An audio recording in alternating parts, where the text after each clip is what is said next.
that we are the only community that is identified in the Constitution of India. The others are in the schedules. And we are identified specifically because of English as our mother tongue. Mr. Franklin made reference to Articles 29 and 30, which confers upon us the right to run our own institutions for the preservation of our culture, whatever that is. Because that is once again a very, very broad term. Is our culture wearing short skirts and eating gandalu? Our language.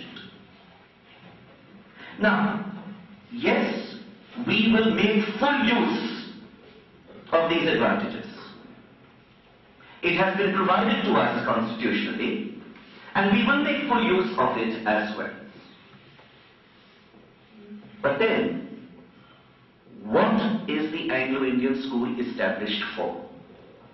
If it is for the preservation of English as our mother tongue, let us get back to doing that. So whether you fight a council, or you embrace a central board, or you quarrel with the man on the street, the fact of the matter is the English language as the mother tongue of the Anglo-Indian is to be preserved, not the English language merely as a medium of education. Let us see the difference. The English language as a medium of education is not something which is exclusive to me. Today, there are more people using English than the Anglo-Indian community. There are more schools in the English medium affiliated to the council than there are Anglo-Indian schools.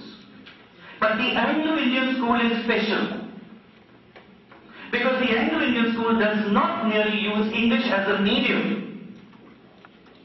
The Anglo-Indian school has the specific responsibility by the Constitution of India to preserve a culture, a language and a script. Now, are we doing this? Are we doing this? For example, academically, and I'm not speaking in a political way here, but merely as an academic, I would disagree with Mr. Ganguly's theory that his second agenda that he mentioned, which is that language learning is to be encouraged in our schools through the LSRW method. No. The LSRW method is a method that is used for second language learners of English. Our children are presumed to know the language, to listen to instructions and to speak according to their age at the point of entry into school. You may be right by pointing out a reality that there may be 2 Anglo-Indian children in a school made up of 2,000. But then somewhere, academically, that kind of bridge has to be built whereby the preservation of a mother tongue as a first language is not to be diluted as merely the passing on of English as a medium to learn physics, chemistry and history, which has been given. Put aside the academic. Let's get back to history.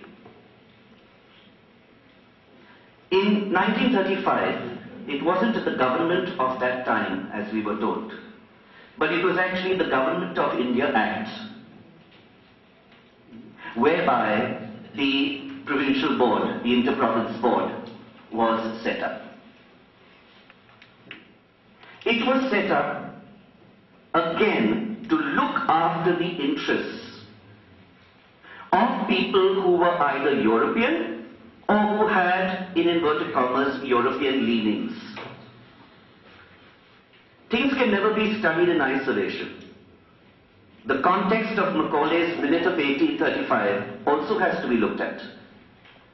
It took 100 years from that minute to the Government of India Act to be able to regulate Anglo-Indian education. Yes, we do predate independence. Yes, we do predate all other boards of education in India.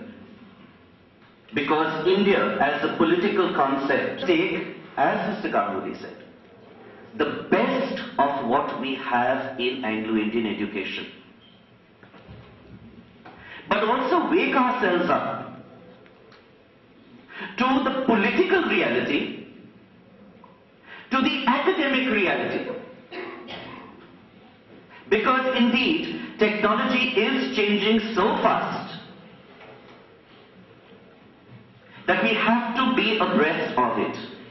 And again, a sense of great pride that what even national boards are using today have actually been filched from the Anglo-Indian system, which unfortunately, not being codified, cannot claim on the basis of empirical evidence, cannot claim this as having been its own.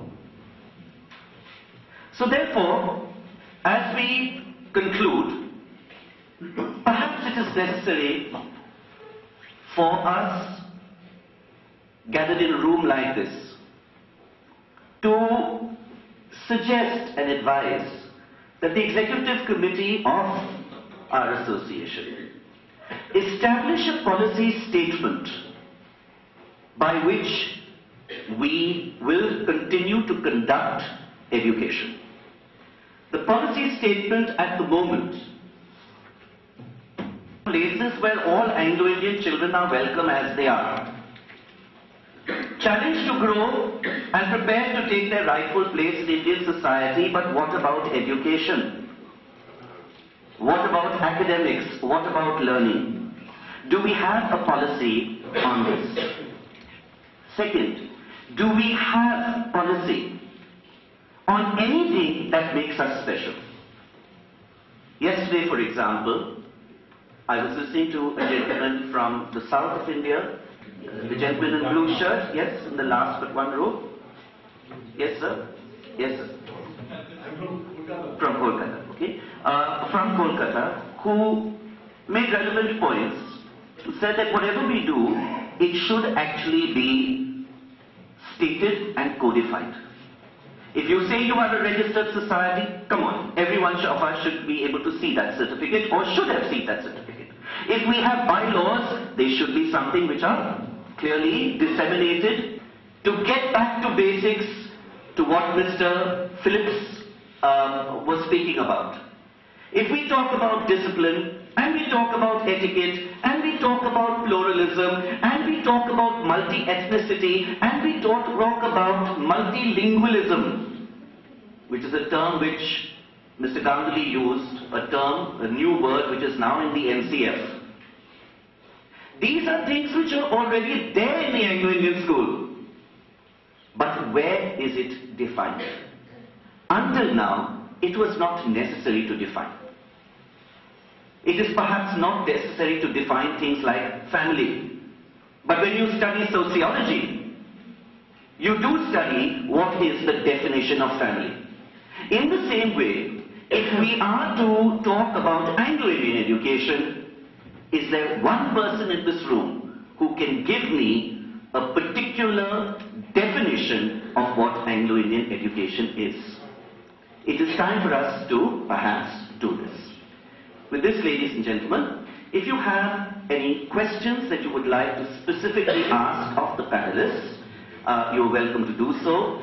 I have presumed that we have been able to put together the three different opinions into one general statement at the end of this session. But if there are questions, you are most welcome to ask them now.